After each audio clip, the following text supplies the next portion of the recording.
in the past, you have this question mark. It's like, well, maybe it's been transmitted. Yes, you have the, thank you. You do have the translation. It's been translated from Arabic and Persian into English, and there's the layer there of uncertainty. You know, maybe something's been lost. Maybe something couldn't possibly have been captured. Fortunately, we have Shoghi Effendi, the appointed interpreter of Baha'u'llah's teachings, to give us an interpretive translation that we can have confidence in. But even Shoghi Effendi has stated regarding his own translations that there are just one. How did Shoghi Effendi himself put it? In the foreword, regarding his own translation, he says, "This is one more attempt to introduce to the West, in language however inadequate, this book of unsurpassed preeminence among the writings of the author of the Baha'i dispensation. The hope is that it may assist others in their efforts to approach what must always be regarded as an unattainable goal, a befitting rendering of Baha'u'llah's matchless utterance." So even Shoghi Effendi makes no claims as to the finality or perfection of his own translation work. So yeah, there's always some layer of interpretation. But to go back to other religions, it's far greater and far more complex, because maybe generations have passed before anything was written down. Yeah. And you don't know. A lot can be lost in the course of generations. A lot can be lost just in the course of one person's memory, in the course of a lifetime. You can be an eyewitness to an event, and then 20 years later, but you're illiterate, so 20 years later or 40 years later, you tell someone about it, who then writes it down. You think, well, we have the eyewitness report, but we all, I think, can imagine all the kinds of distortions and additions that can happen. The New Testament was actually written. It's of one human lifetime. Like 60 years later or something like that? The earliest letters of Paul, I think, are dated by scholars as early as, I think, 50 or 60 AD. And the earliest Gospels, maybe the Gospel of Mark, does anybody know, as early as 60 or 70 AD, and I think John, the latest one, is as late as 90 or something, 90 or 100. So yeah, they're all decades after the fact, at least. And the later they get, the more fantastic. Yeah, the Gospel of John has more interesting stuff than the first three. That too. Yeah. And then you go to the Revelation of John, and then it's really fantastic. The last book of the Bible. Anyway, so coming back to the text, we have Baha'u'llah's statement of that dispossesses this clerical class of their authority, their spiritual authority, and it places the responsibility for investigation and verification of religious claims to divine revelation squarely upon the shoulders of individuals. It's here more or less implicitly in the first two paragraphs of the Kitab-i-Gan. It's made more explicitly elsewhere in Baha'u'llah's writings, and of course very explicitly in the writings of Abdu'l-Baha and Shoghi Effendi. And as Baha'is, we see lists of Baha'i principles, and number one is usually something like independent investigation of reality. And we can point to these opening paragraphs of the Kitab-i-Gan as sounding the first notes of that principle of independent investigation of reality, which implies that you cannot rely upon anyone else's words or deeds as a standard to judge. So the thing has to be judged by its own standard. In illustration of this claim, Baha'u'llah then proceeds in a number of historical examples, beginning with Noah and ending with Jesus, to describe just what happens when you don't follow this advice. In other words, he sort of gives thumbnail sketches of the appearance of these prophets of the past, how they delivered their message, and how they were, without exception, rejected by those people of their age. Rejected because they expected something else. They had some other standard by which they were weighing the claims of these prophets who came. And he begins with Noah. He talks about the scorn that was heaped upon him. He quotes from the Quran that actually, before he even mentions Noah, no messenger cometh unto them, but they laugh him to scorn. This is on paragraph 4, page 5 in mine. Before we go on, we should see which version people have. Should I just refer to paragraph numbers or page numbers? Because if you have the older Igans, that have the page numberings, then if I say paragraph number, you won't know. But if I say page number and you have one of the paragraph versions, then it's done with a different typesetting, and you won't know what page number. I'll just have to say both, I suppose. Who has paragraph numbering? You've got the old one. I've got the old one, but I put the paragraph numbers in. There's no paragraph number here. This is the hardcover. You've got the old one. You've got the old one. Actually, if everyone has the old one, I can give page numbers. You've got the new one. Are they Okay, so we'll give both. going to paragraph numbers for everything eventually then? This study outline, the numbers in the study outline are all paragraph numbers. I regret to inform you. So just to take a parenthetical, make a parenthetical comment as a good study, I don't know, a good way to. Well, first of all, you'll save yourself time by just buying a book that has the paragraph numbers.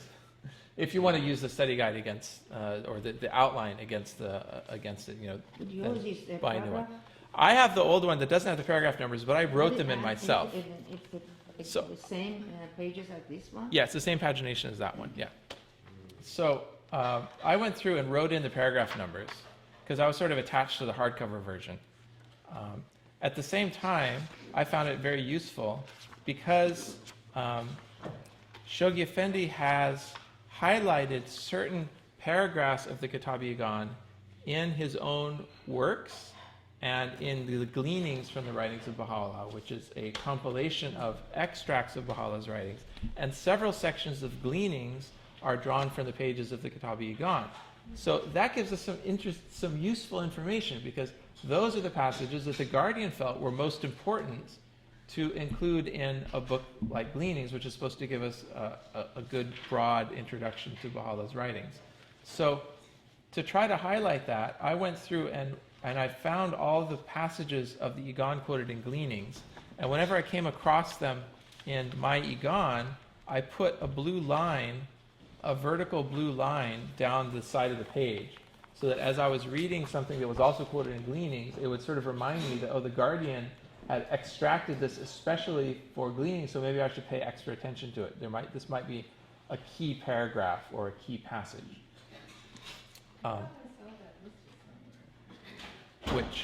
Which book? Which you can find a list of them in. It's in Mr. Dunbar's study guide. He mentions that he might even extract them all in the study guide and quote them in the study guide, so you can find them there. Otherwise, yeah, it's a bit difficult to track them down, isn't it? Tahir doesn't say what they are. He doesn't list them. Well, it's a fun process just to track them down and find them. But if you want to do this, you can ask me and I can give you the information. The second thing that's also useful is in Shoghi Effendi's major letter, The Dispensation of Baha'u'llah, which he wrote in 1934, I believe, and which is perhaps his most important single work. Ruhiya Khanum said that Shoghi Effendi told her once that pretty much everything he had to say he put in the dispensation letter. Pilgrim note, but I mean, it gives you some sense of the centrality of this work of the Guardians. This is the letter. It's quite long. It's about a 100-page long letter.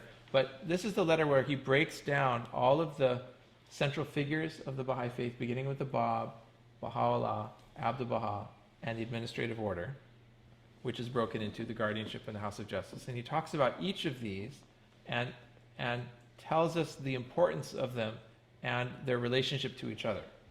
So it's the dispensation letter that gives us, as no other Baha'i work does, otherwise we really would not know, well, who is Abdu'l-Baha? What's Abdu'l-Baha's relationship to Baha'u'llah? What's Baha'u'llah's relationship to the Bab?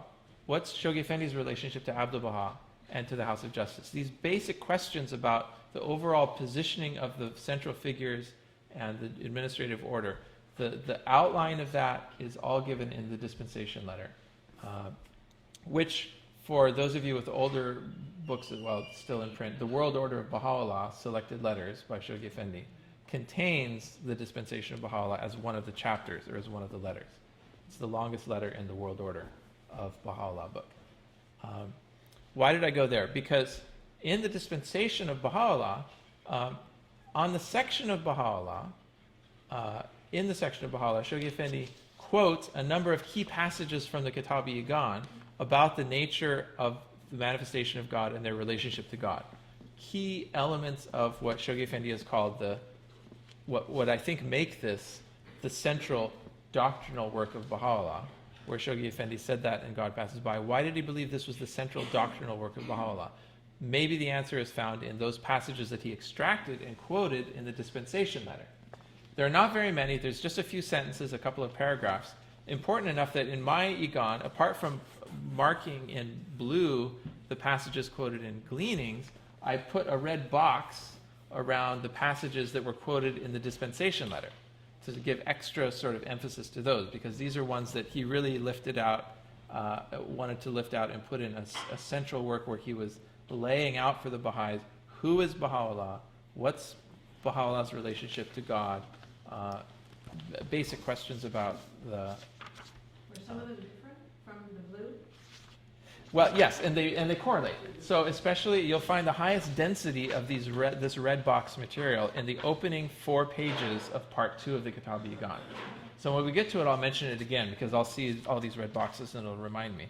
But you'll find most of those red boxes are in the opening half a dozen or so pages of part 2 of the Kitab-i-Igan. And those overlap with sections that, by and large, overlap with sections that are also quoted in Gleanings. So when you get both of them, then you know that this is a really key passage. So it's a little, it's like a shortcut to sort of to highlighting what you ought to pay attention to. Okay, so we're back to the prophets past. So Baha'u'llah gives us, beginning with Noah, an account of the cruelties endured by these prophets of the past. Page? I am now on page 7, paragraph 7. Among the prophets was Noah. He says, for 950 years, he prayerfully exhorted his... 950 years? I mean, how can anyone live for 950 years? What's going on here? Different resonance from some. Yes. Different. Someone asked Shoghi Effendi this, and he said in a letter, these are not years in the usual sense. We don't know what is meant by this. This is in a letter dated 3rd of March 1957. You can probably find it in... Explanation for that? He said these are not years in the usual sense. He doesn't say in what sense they are years, but he says they're not years in the usual sense. So we shouldn't take it, obviously, to mean that people lived 950 years back then. Some people have read the Bible in that way. Some people who read the Bible literally read it to mean that the prophets and people of the past lived hundreds and hundreds of years. Sort of begs the question, well, what happened so that we no longer have those sorts of lifespans? We don't know why Baha'u'llah, we don't know why the Bible mentions these extraordinary lifespans associated with individuals. And we don't know why Baha'u'llah quotes it without comment. But we do know, at least from Shoghi Effendi's interpretation, that they shouldn't be taken as literal years. He does say something later on in the paragraph, as told by men, when he mentions the hundreds of years. I thought that was interesting. Yes. Yes. In the 9th paragraph, he says 700 and some years. Later in this paragraph, he talks about the difficulties that Noah faced and how his followers fell away when the divine promise wasn't fulfilled. And he says, finally, as stated in books and traditions, there remained with him only 40 or 72 of his followers. It's sort of a fun sentence to me, because here Baha'u'llah he's obviously not concerned with stating a fact. He's just stating what the traditions say. He's even going to the point of sort of citing, well, some traditions say 40 and some traditions say 72. It's really not important what the number is. Probably with the 950, it's probably not that important either. It's probably not worth spending a lot of our time on why, what does 950 mean? Maybe related to his suffering. Maybe it's related to his suffering in the afterlife. 1 year, it's so much suffering, becomes 10 years. Equivalent suffering. Maybe it has... The dispensation of Abraham That's what I heard when I was in The children's destiny classes. years. That's what they said. They said that, well, his dispensation was 950 years, That's- which would make sense, but they all overlap each other. So, because But Noah they're- had but sons, Maybe and dispensation. so, but then you have dispensation, but then the dispensations don't come sequentially. They're all sort of overlapping because their lifespans all overlap, and many of them were alive at the same time. But what was it, the time period from Abraham to the next manifestation? Was that like 1,000 years later? I don't Then know offhand the, You know, if that's the case, yeah, then one would think, yes, 900 years of suffering. it would be about right or something, yeah.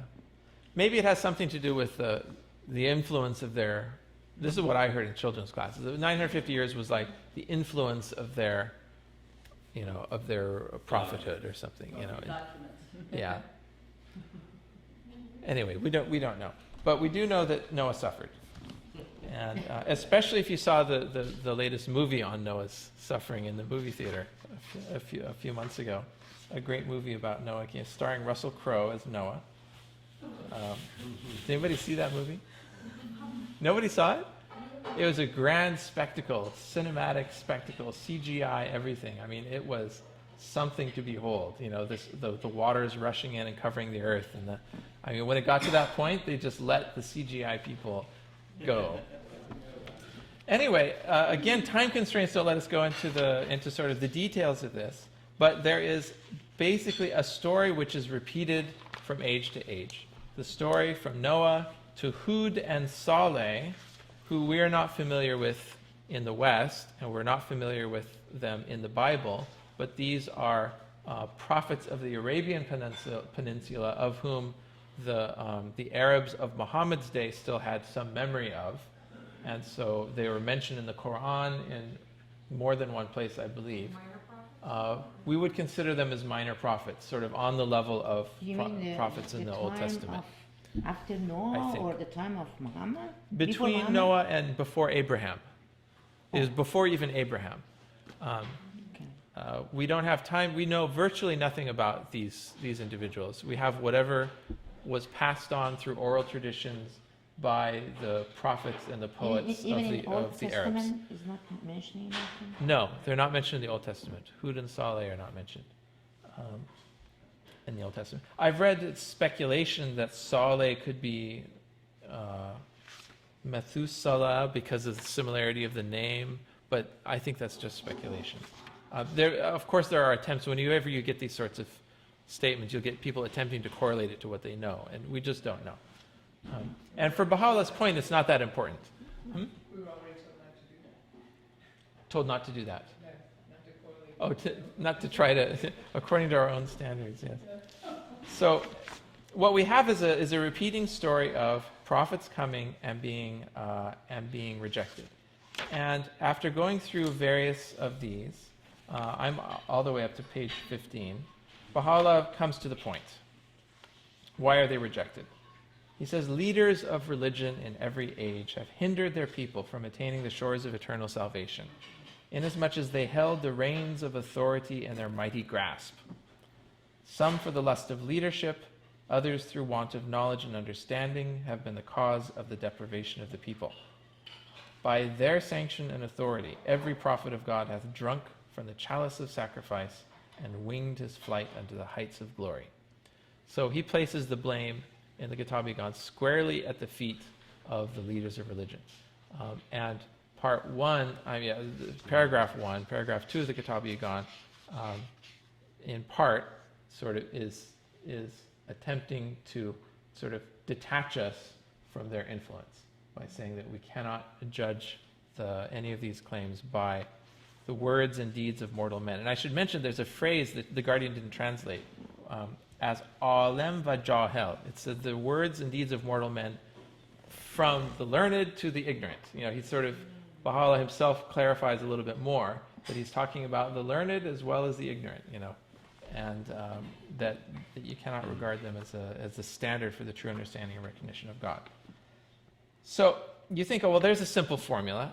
The prophets have been rejected from age to age, and the reason has been the leaders of religion. But in another tablet, Baha'u'llah gives us a little bit more nuance to this. This is in the Lohe Nasir of Baha'u'llah's, which hasn't yet been translated in an authoritative translation, but we have it provisionally translated, and he throws us for a bit of a loop. We realize that nothing is ever as simple as you want it to be. The loop he throws us for is the following. He's referring to the Bab.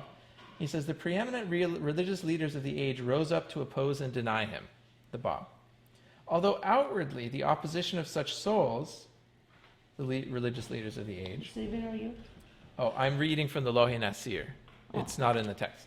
It says, although outwardly the opposition of such souls was the cause of the opposition of the people, inwardly the people were the cause of the opposition of these leaders. So it sort of goes back full circle. I mean, in another place, in another context, Baha'u'llah sort of completes the circle. It says, from one perspective, the leaders of religion are fully responsible. And in the Kitab Yagan, it sounds like the leaders of religion are fully responsible. And so what we need to do, of course, then is detach ourselves from their influence. And of course, in the future, not have such leaders of religion. In other words, eliminate the clergy. But Baha'u'llah, in another place, doesn't absolve the people themselves of some responsibility, of some complicity in this as well. Because after all, leaders of religion are where they are, because in some way they represent what the people themselves believe. If they didn't, then they wouldn't have attained those positions of leadership. More more illiteracy at the time than there is in this age. They kind of had to rely on that. That's a great point, because is the whole, because there have been leaders of religion all the way up until now, and including now, but was that just a big mistake, or did it fulfill some necessary social purpose at the time? Was there a wisdom in having certain people who were professionally dedicated to learning these texts, learning the rites, learning the teachings, and passing them on? Was there some wisdom in having in Christianity people, they're called the religious, people who set themselves apart, the monks, the nuns, people who don't marry, who don't raise families, so they can focus on preserving and transmitting the word and helping people in their communities without the encumbrance of a family, for instance. Maybe that doesn't make sense. Maybe that's not consonant with the needs of this age, but maybe it was consonant with the needs of a previous age. It's a question we can ask. We don't know, because it's not as though the Bible tells us that the highest degree of spirituality is to go and become a hermit on the mountaintop. It talks of various prophets and holy people throughout the ages have done so, but it's not given to us as a sort of formula or sort of path that we need to take. But it has evolved nevertheless, that some people have decided that this is the way to go, is through sort of setting themselves apart and going off into the wilderness and having their religious experience there. But One of my sons was very disappointed that we can't do that in Baha'i, that we're not that we can't do that. I don't know. Baha'u'llah had his 2 years in the mountains of Kurdistan. It's people have Jesus had his 40 days in the wilderness. There's a time and place for everything, and I wouldn't say that, well, as Baha'is we believe you should never go on a meditative retreat or something, or even take a year or two and go, a year of service, or although year of service is different. Yeah, it's a different sort of definitely a different kind of an emphasis in the Baha'i faith, that our highest spiritual responsibility and calling lies not in separating from the world and going inward, but rather by going out into the world and being of service to people. And the idea is that by being of service to people, we actually find our true selves.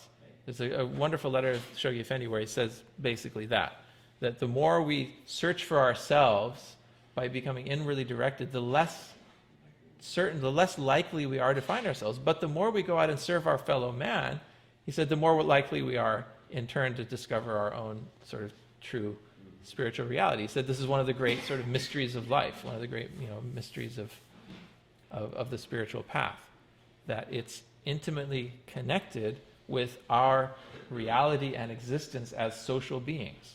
And if we try to short circuit that it's in our genes. It's part of our genetic code. You know, we can't get away from the fact that we're social beings. We've evolved this way, and to try to short circuit that and say, well, you know, by being antisocial, we're somehow going to reach our highest potential, is something which in the Baha'i writings are speak out against.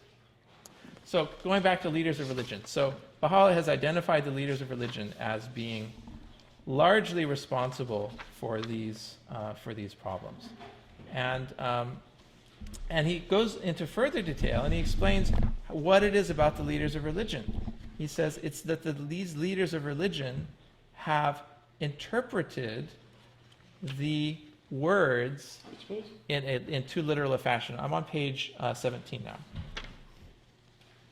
paragraph 16. Paragraph 16. He's saying the cause of their rejection is not because somehow the revelation was incomplete. This is actually going back to paragraph 14 on page 13. He says, reflect. What was the cause of this? What was the cause of their rejection? He says, and he takes one possibility. He says, well, it may be that the original message was incomplete, and so they didn't have all the evidence on which to judge. And Baha'u'llah takes that and he sort of discards that. He says, well, it can't be that to maintain that the testimony of providence was incomplete, he says. He says, that's but open blasphemy, Baha'u'llah says.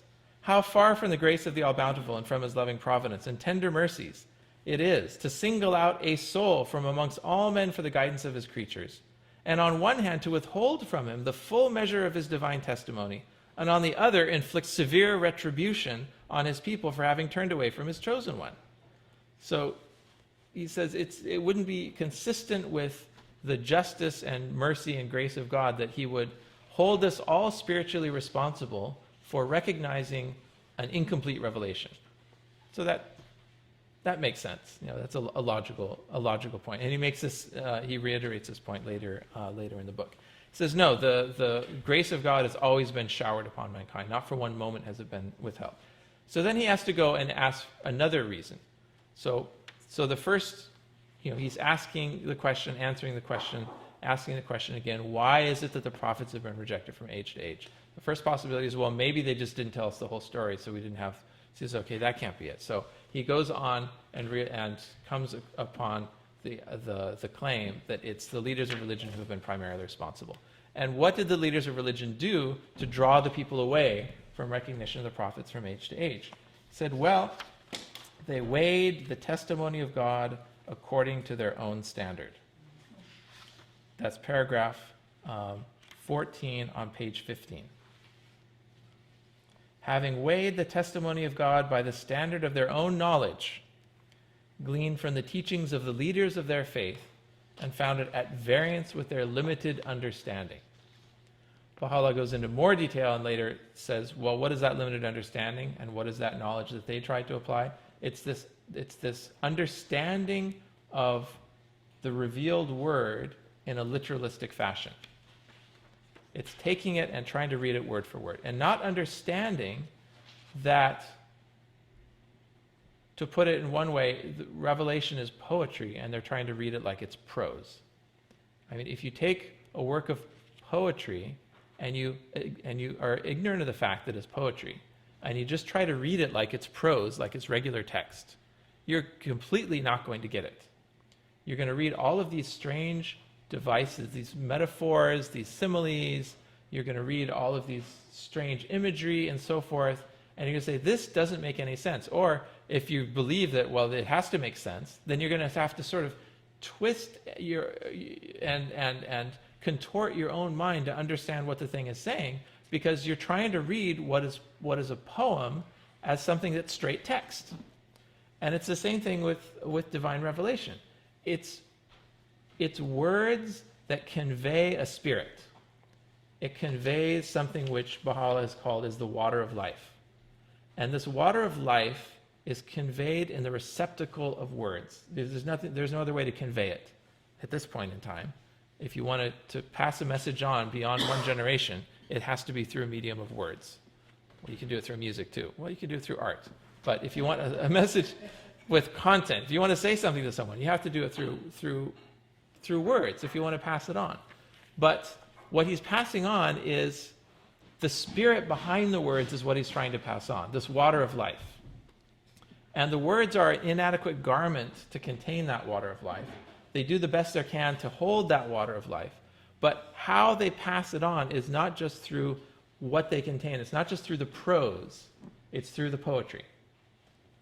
It's through the form. It's through the music. It's through the what it evokes. It's like reading Beethoven's symphony as a bunch of black spots on a page, or listening to the symphony being performed. It's two different things. You could argue in either case, if you're reading the printed symphony, the score that the conductor is using, you can say, I have all of Beethoven's symphony in my hands. Note for note, I have the whole symphony right here. But unless you've heard it played, you do not have the symphony. The symphony is in here. The symphony is a function of these notes interacting with people who play the music, the instruments, who then it hits your ear, and that's the symphony. And the experience of the symphony is what it's all about. It's not about these notes on the page. And it's the same thing with the Word of God. It's like the symphony that's been played, and people have understood it as notes on a page, and they've tried to interpret it as literally word for word, this is what it says, this is what it means, and they have missed the point.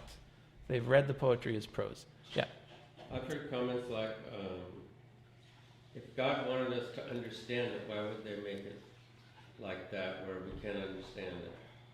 Yes, and Baha'u'llah addresses that question in the Igan. He says, why did he speak in such difficult terms? So why is it such a test to us? He writes he speaks and no one understands what he's saying. It's because he's speaking in poetry and we're understanding in this prose. Because of our own limitations. It's our own limitations. We need to grow to that standard so we can understand it. Yeah.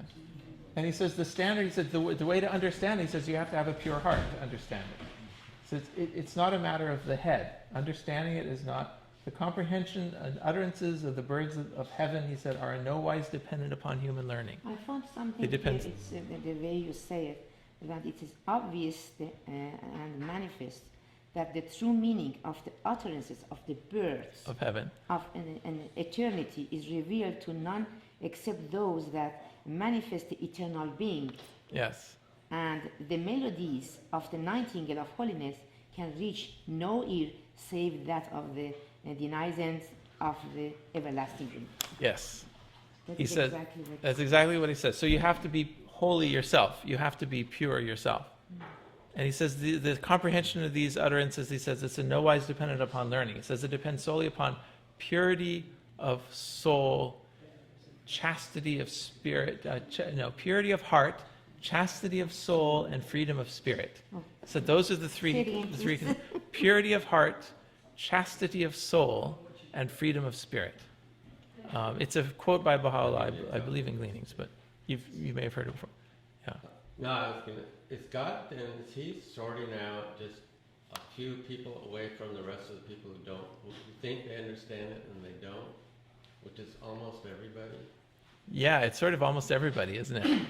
It's sort of funny because, I mean, the book is written and addressed to everybody, but in any given age, only a very few people actually get it. And that seems to be part of the reality of it. That God wants it that way. I guess you could put it that way. Well, God wants everyone to. I mean, we're speaking for God as a person who wants this and that. So we know that language is limited, but by way of speaking, God wants everyone to know Him and to love Him. Right. The whole creation was created so that everyone could know Him and to love Him. So at some level, God wants everyone to get it. But somehow, in every age, according to the story that Baha'u'llah is telling, the repeating story of every revelation is that only a few people actually get it. And he puts it that way. He says, "Hast thou seen the true believer?" The true believer is as scarce as the philosopher's stone, he said in one place. He says, have you ever seen the philosopher's stone? It's like, it's so rare that nobody even knows. Nobody's even seen one. Joseph Smith saw one. Joseph Smith saw one. And the Mormon? Yes? He had it in a hat. He had the philosopher's stone? Yeah, well, I think they called it a peep the stone. Urim and the Thummim or something. He Yeah. had these two stones, seeing stones, yeah. Those are different from the philosopher's stone. The philosopher's stone is supposed to transmute base metals into gold. Harry Potter saw it. Harry Potter saw it, so it must exist.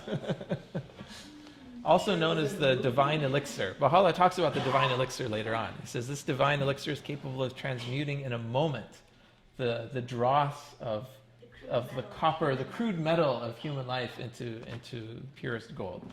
I It's- understand there was yeah. one Baha'i who had discovered that, and Baha'u'llah told him time and he. That's an interesting story, yeah. Yeah. I've heard it in terms of Abdu'l-Baha, so I don't know which, and I haven't seen it in print, but I've heard it told by more than one Yeah. person that at one point during either Baha'u'llah's or Abdu'l-Baha's lifetime, someone had discovered this elixir, and Abdu'l-Baha said, "Oh, cast it into the sea because the people are not ready for it." I don't know. Pilgrim's Notes. All right. I'm assuming that if you need to get up and stretch your legs or get a cup of coffee, then we just sort of do it as we go. An alternative would be to sort of take a break, to 15-minute break or something. I don't know what you all think. You're voting for break? Yeah. We have keep going. 5-minute break. 5-minute break. All right. Let's take a 5-minute break.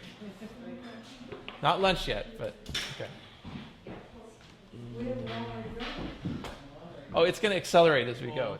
For the next 45 minutes or so, which is to finish part 1 of the Kitab Yagan. We barely started. But very briefly, first though, I mentioned the dispensation of Baha'u'llah by Shoghi Effendi, which outlines for us the sort of the overall the position of the central figures vis-a-vis each other and the significance of the administrative order, the guardianship, and so forth. Very key letter of the guardians, and also quotes from some of these passages in the Yagan. It's in the World Order of Baha'u'llah. I said it's Can about you hold 100 it up? pages. It's really, Oh. in the World Order of Baha'u'llah, it's only about 60 pages, but it's been reprinted and retypeset as a standalone. And it's about 100 pages in the standalone. It's depending on. But and it was written in 1934. So back to the text. We're going to start speeding things up a bit to get to our goal. But I think we can do it without, and we'll obviously be missing all sorts of gems and all sorts of points along the way. But I think we can do it without missing the main idea. And after this first section, you can sort of break part 1 of the Kitab Yagan into about three main sections. And we just covered the first of those 3 subsections. The first subsection, Baha'u'llah introduces this idea of investigating for yourself, being detached from the opinions of others. And he introduces the cause of the rejection has something to do with leaders of religion and has something to do with their inability to understand what's being said, their inability to understand the true meaning of the word. And we talked about that as sort of being like reading poetry as prose, or taking a work of music and just studying the dots on the page and not listening to the music. There's some dimension of it which they were missing. And so it led them to a fairly literalistic interpretation of it. Just briefly, let's sort of step out of this context and go back to the historical context. Why would Baha'u'llah take this approach in answering these questions? Remember, the whole book is written to answer certain very definite questions of the uncle of the Bab. And those definite questions have to do with interpretation of prophecy. You know, we're expecting this, and we got that. How could it be that the Bab came like this, but we were expecting him to come like that? How could it be that the time of when the resurrection comes, you know, we should all see it, but we didn't see it happen? So what's going on? So Baha'u'llah is starting to answer these questions, and he's setting up the framework for answering these questions. And the framework, first of all, is don't listen to what anyone else says. The proof of this is going to be its own melody. The word is going to be its own standard. And he says, and just look at the past and see how leaders of religion have messed it up for the people in the past by leading people astray in various ways. And we can have a side conversation as to, well, to some extent, it may have been socially desirable or even necessary to have leaders of religion. So maybe this is sort of, there was good and bad mixed up. But one of the bad things was when the new revelation came, it was a great impediment for people to recognize it because there was a sort of a resistance to change and a sort of crystallization of viewpoint that it set in, and that was maintained and reinforced by these spiritual leaders, the clergy and the priesthood and so forth. So he's trying to clear the ground of this way of thinking. He's trying to open people's minds to looking for themselves at the truth. So you can say that's at least part of what's going on in this first part of Book 1 of the Kitab Yagan. So what's happening in the next part? In the next part, Baha'u'llah now turns to interpretation of particular prophecies in the Bible, which is a bit of a puzzle. And when you first look at it, and if you ask yourself, well, why does Baha'u'llah now take so much time to interpret from the Bible? After all, isn't he supposed to be explaining the revelation of the Bab? Isn't he supposed to be maybe using the Quran, interpreting verses of the Quran to understand how the Quran anticipates the coming of the Bab? That would be the natural thing to do, you would imagine. If he's going to offer a defense of the revelation of the Bab, why doesn't he go to the Quran, which anticipates the revelation of the Bab? Instead, he goes to the Bible. And he goes to the Bible not to prove anything about the Bab, but he goes to the Bible to prove Muhammad.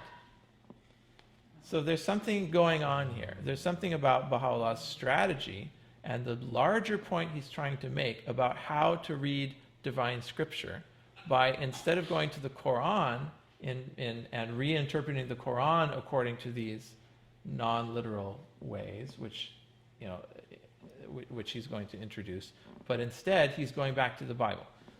And he's, of course, going to interpret the Bible and these statements from the Bible in non-literal ways.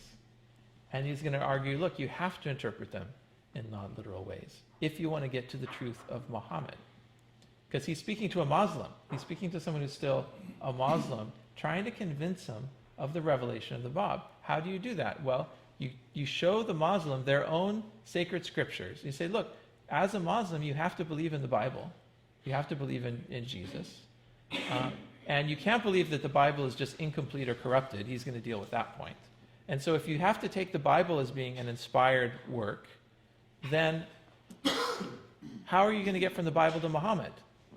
So the only way to get from the Bible to Muhammad is by reading the Bible in a non-literal way. And so that's why I think he's going back 2 dispensations rather than 1 dispensation, and spending so much of his time in part 1 of the Kitab Yagan in reinterpreting the Bible in what, on the face of it, is an unrelated context. He's reinterpreting the Bible in terms of Muhammad, because he's now going to get back to the Bab, but having done it with the Bible, having made his point with the Bible, it's going to be a much more powerful point, because the hearer, the uncle of the Bab, cannot deny that you have to read the Bible in other than literal terms in order to understand in order to understand Muhammad. And so, having established that point, which his interlocutor cannot deny, it now is much easier for him to say, now, couldn't it be the same with the Quran? Couldn't it also be that to understand the prophecies of the Quran, you also have to see them in non-literal terms? And then it's a much smaller step and a much easier step to get to the truth of the Bab's revelation. So let's go and see how he does this. So he begins this in paragraph 18 on page 19. He says, we have in our former tablets, which are addressed to a friend in the melodious language of Hejaz, i.e. Arabic, cited a few of the verses revealed unto the prophets of old. What's he referring to? And now, responding to your request, we again shall cite in these pages those same verses, uttered at this time in the wondrous accents of Iraq. The original says Iraq-e-Ajam, which is actually, it's a specific region in Iran. Iraq-e-Ajam is actually part of Iran. It's sort of central western Iran. So when he says the wondrous accents of Iraq, he's referring to Persian. He's not referring to Arabic. Because today you'd read that and think, oh, they speak Arabic in Iraq, don't they? But just a minor point. He's saying, we've previously revealed in Arabic something regarding these verses, which I'm going to relate to you. And now in Persian, I'm going to tell you the same thing. Baha'u'llah is referring to Gems of Divine Mysteries, which is a work that was recently translated and published by the Baha'i World Center about a decade ago now. And it's a short little volume. It's easy to have missed it because it didn't come with a lot of fanfare, but it's part of the authorized translations of Baha'u'llah's writings, which you now have access to. Gems of Divine Mysteries was revealed not long before the Kitab-i-Iqan in Arabic, deals with a number of the same themes of the Kitab-i-Iqan. But the lovely thing about it is that not only does it cover a lot of the main themes of the Kitab-i-Iqan, but half of Gems of Divine Mysteries is another version of the Seven Valleys. So it takes the idea of the Seven Valleys, the Valley of Surge, the Valley of Love, Valley of Unity, and most of the valleys are the same, but some of them are a little bit different. And he goes beyond, whereas in the Seven Valleys it goes up until the seventh valley, and the Seven Valleys is Fana, the valley of true poverty and absolute nothingness. Whereas in Gems of Divine Mysteries, he goes 2 valleys beyond that. So if you thought that true poverty and absolute nothingness was the highest possible spiritual state that could be attained, well, he sort of goes 2 valleys beyond that in Gems of Divine Mysteries.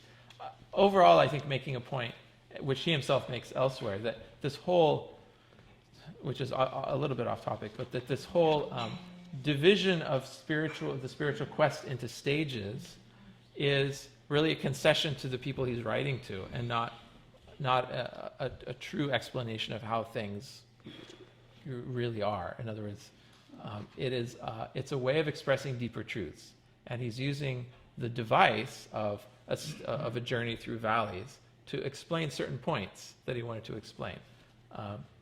Actually, in the tablet he later, sorry. Did this Gems of Divine Mystery get revealed before or after?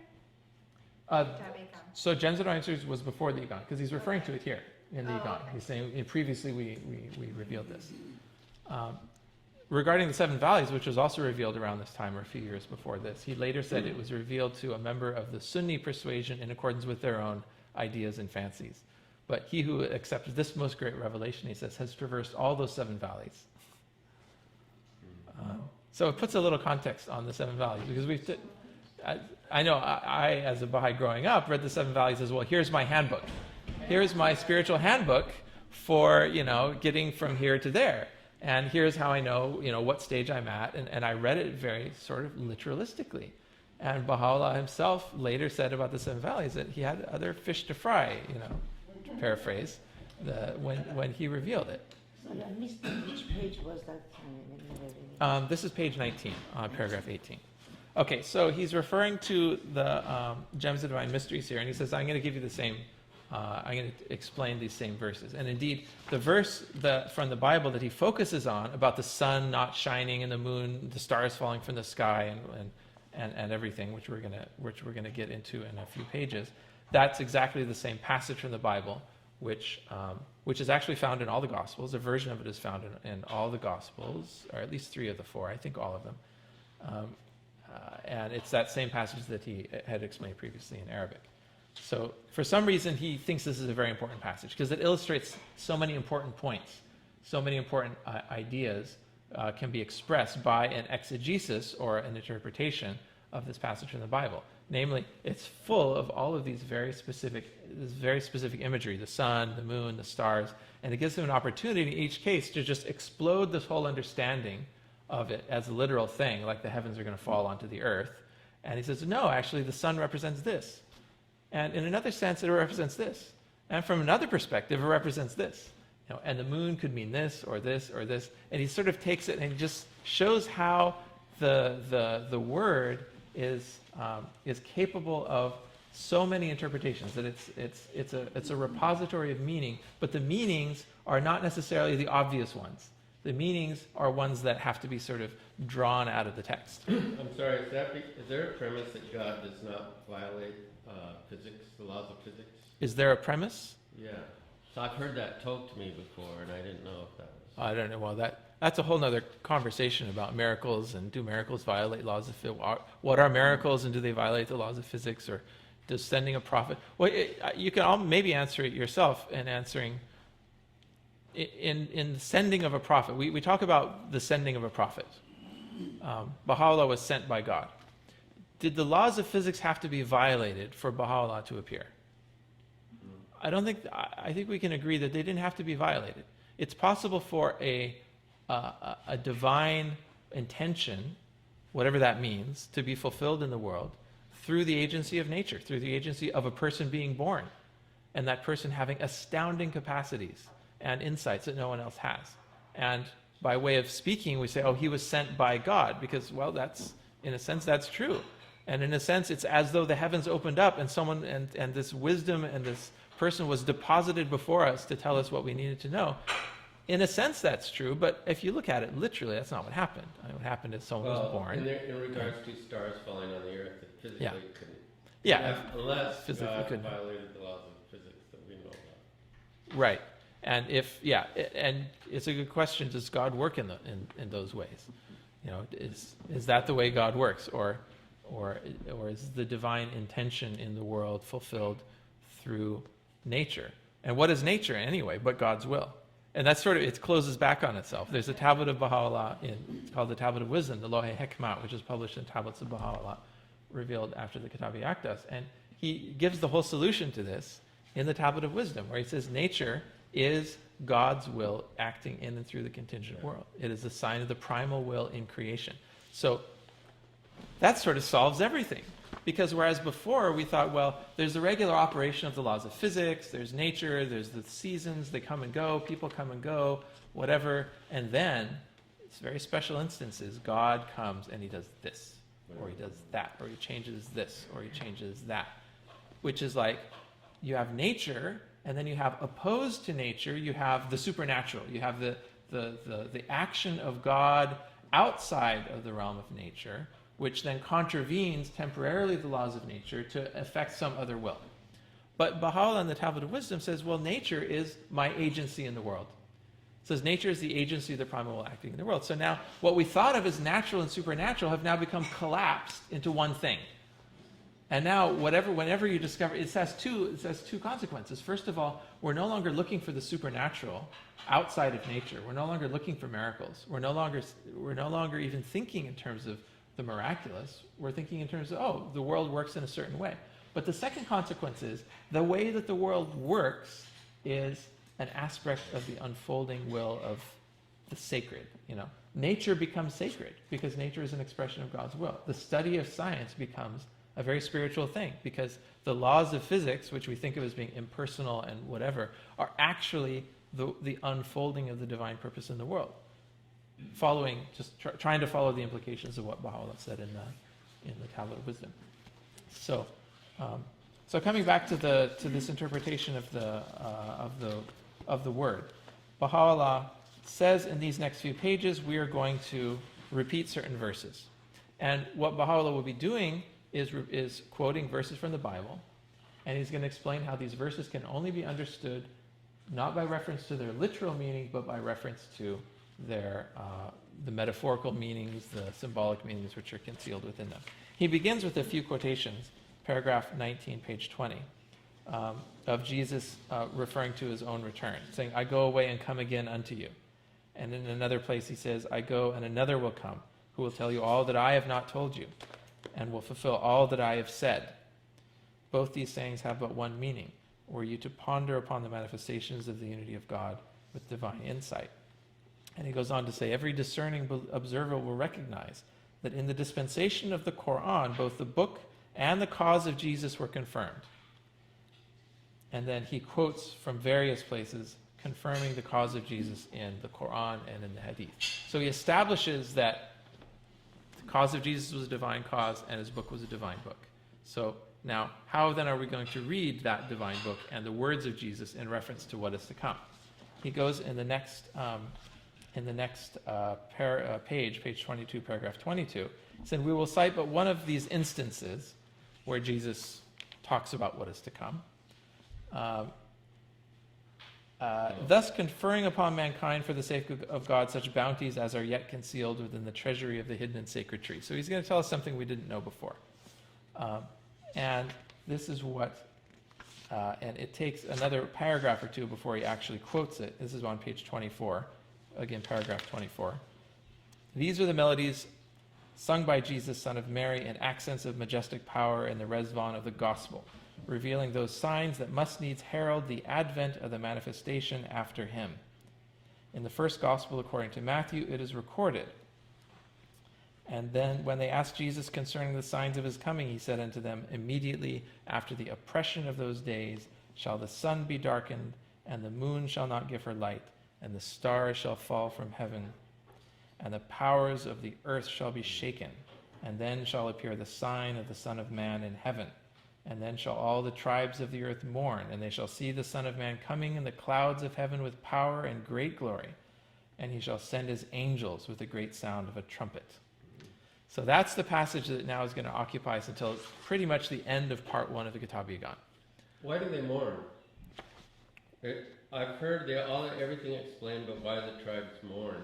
Yeah, he doesn't get into that. He parses this, and he parses just about every single phrase, but the mourning of the tribes he doesn't parse. So I don't know the answer to that either. But we have... What is the mourning of the tribes? The mourning? They're weeping or the sadness? No, what tribes? Oh, what tribes? He doesn't say which tribes. And Baha'u'llah doesn't clarify. Oh, He clarifies everything but that. okay. But anyway, it's his purpose. Well, Oh, okay. I'm mourning of the tribes. I thought. yeah. So he takes and parses each one of these things. The idea of oppression. So what does oppression mean? The sun. What is the sun? And what is the darkening of the sun? What is the moon and the moon not giving its light? What are the stars and what does it mean that they fall from heaven? What is the powers of the earth being shaken? He goes through all of these and he gives them different non-literal interpretations. He says the Christian divines, page 26, paragraph 25, have failed to apprehend the meaning of these words and did not recognize their object and purpose and have clung to the literal interpretation of the words of Jesus. Therefore, they became deprived of the streaming grace of the Mohammedan revelation and its showering bounties. So this is setting up why he's doing what he's doing. He's saying it was the literal interpretation of this passage from the Bible that led people to not understand and not accept Muhammad when he came. So now he's going to give that interpretation, which the uncle of the Bab is very likely to be very sympathetic with, because he's also going to want to hear, oh, how is it that we can prove the revelation of Muhammad through the Bible? So he does this in pages that we're going to skip through because of time constraints. But basically he takes in turn, for instance, the meaning of oppression. The meaning of oppression is on pages 28 to 30, paragraph 27, 28, 29.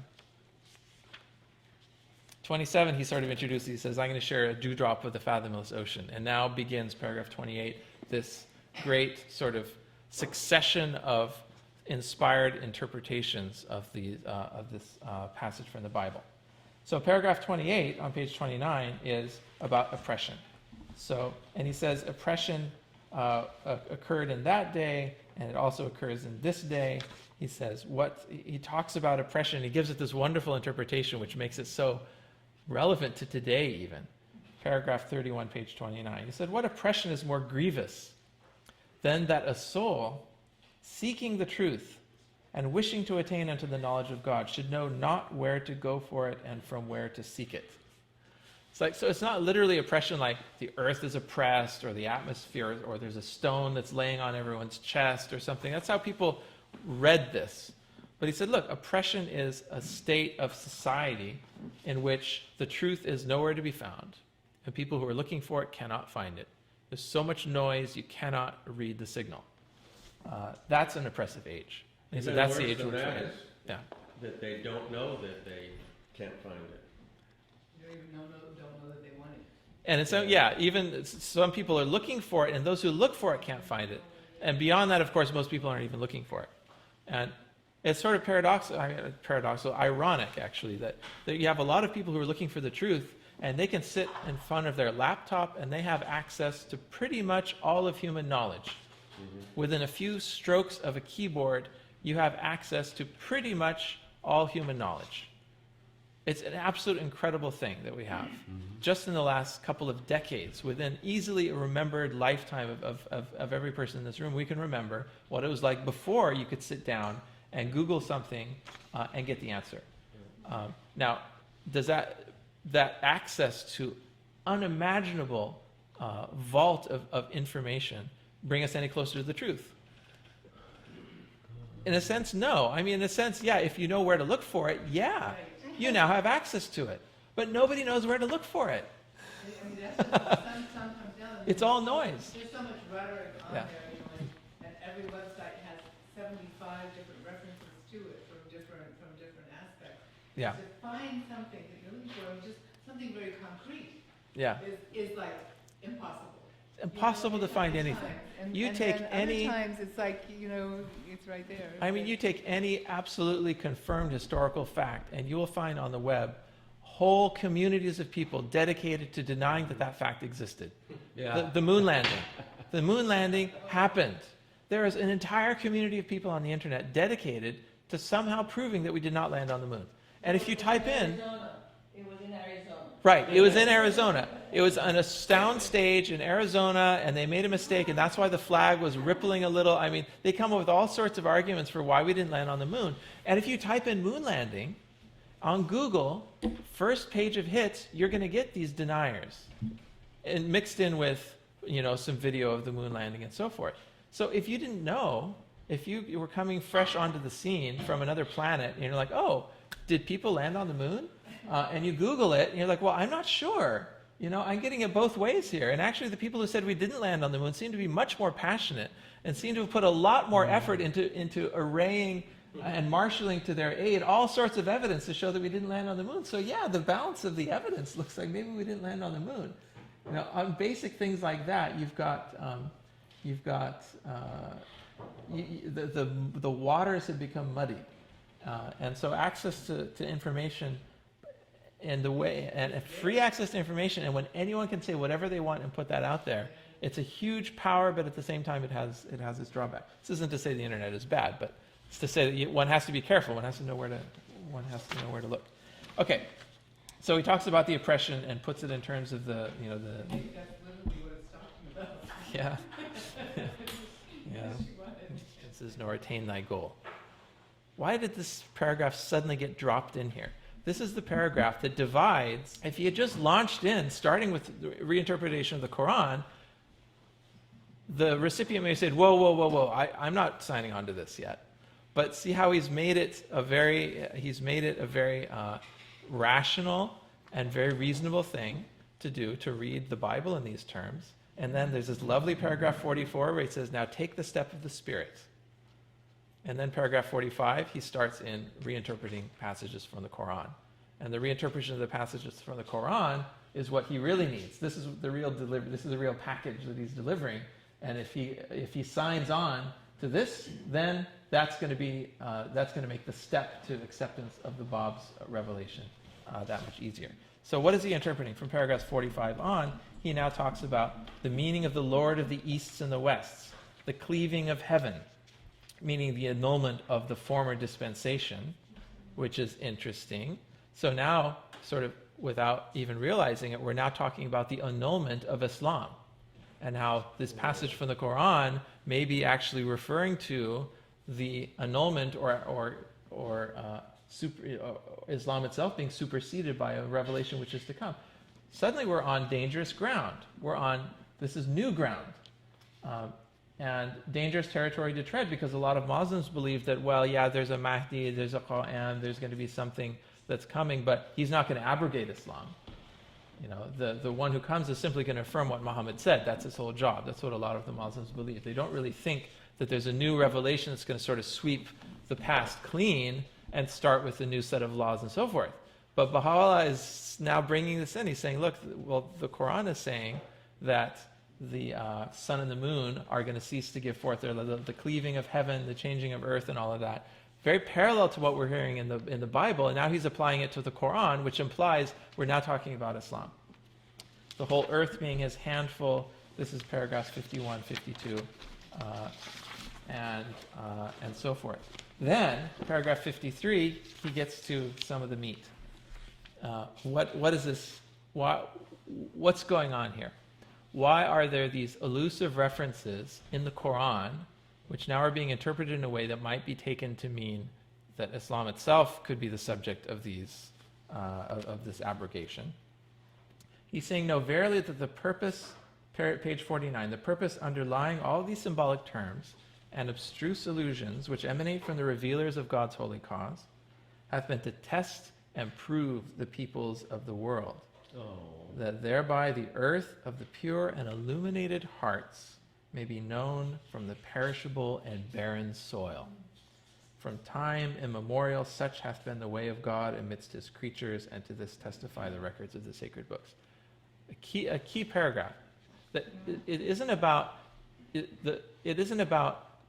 logical proofs.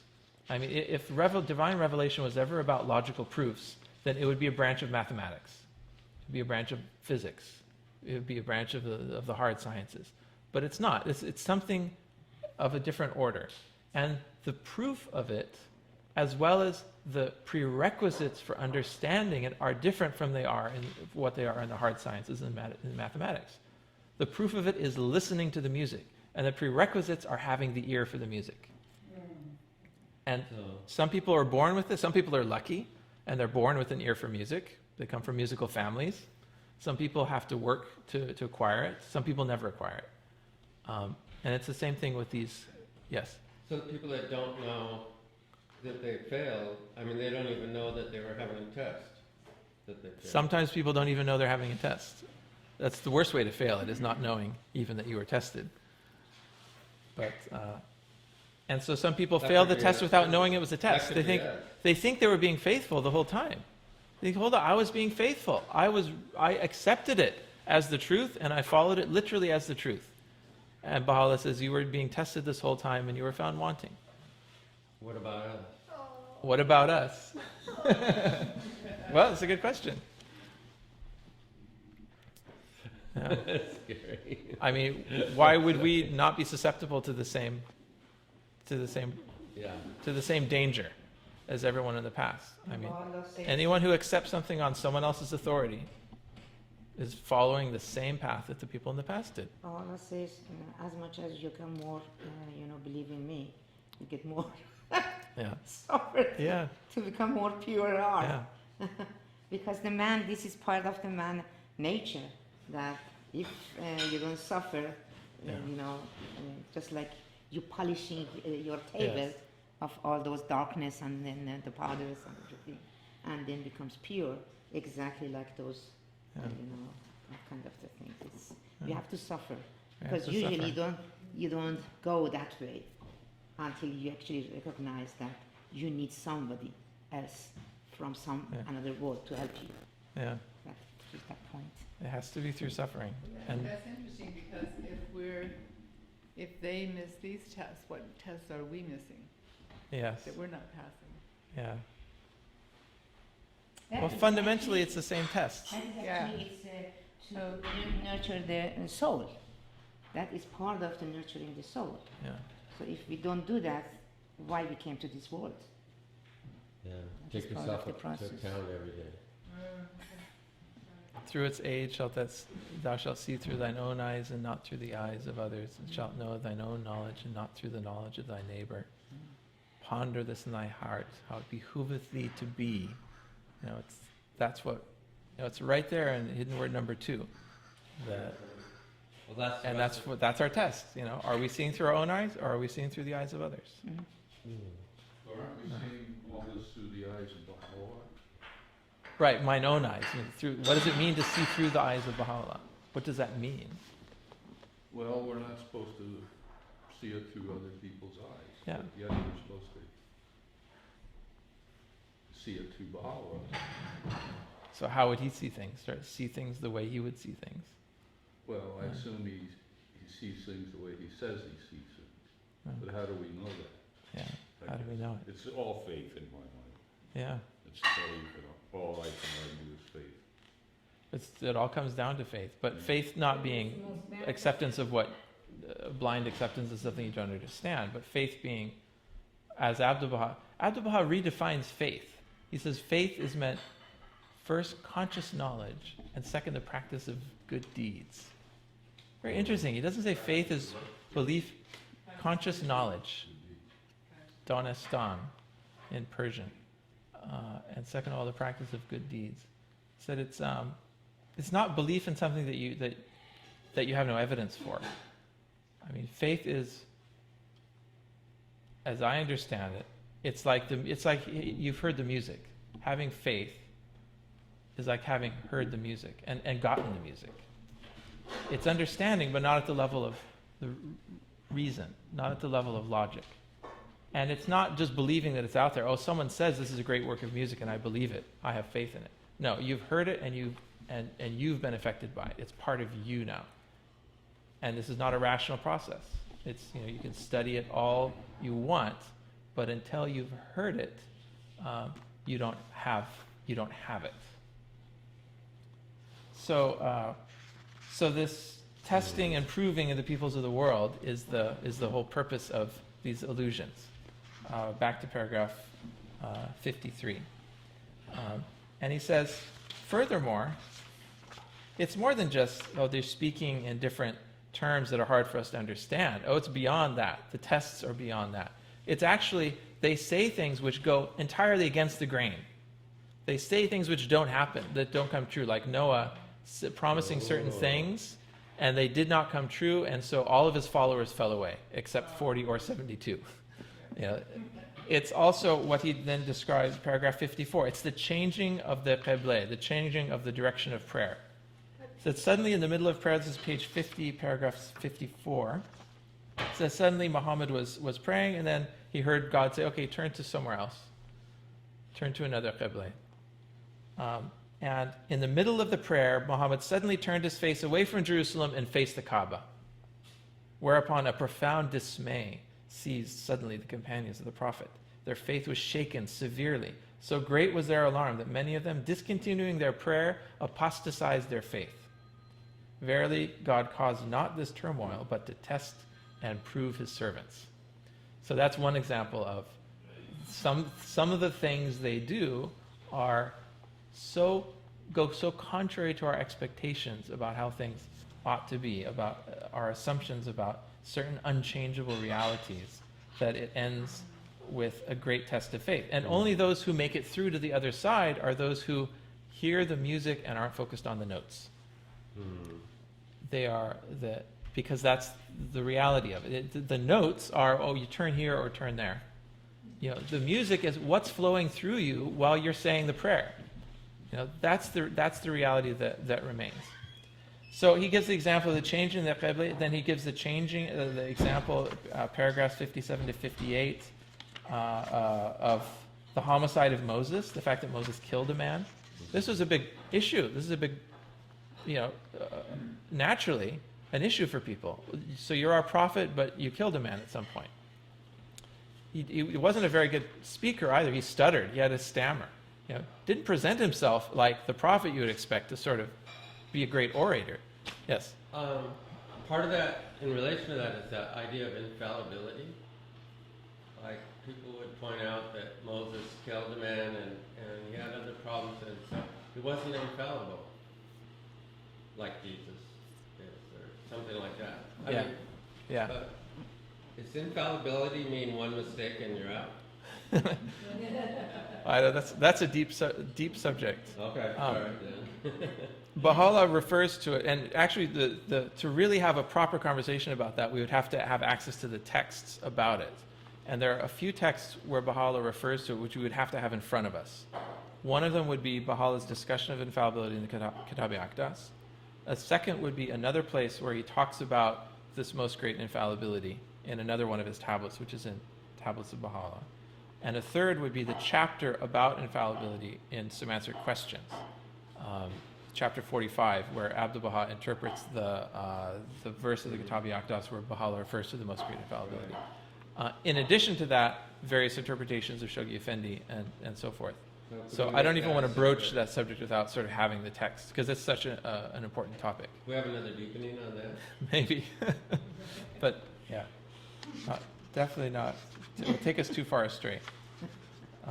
So the homicide of Moses, the condition of the Virgin Mary, paragraphs 59 to 60. So he's giving us a greatest hits list of the things that have really been a problem for people in past dispensations. One for Islam, one for Judaism, one for Christianity. Sort of each one has their own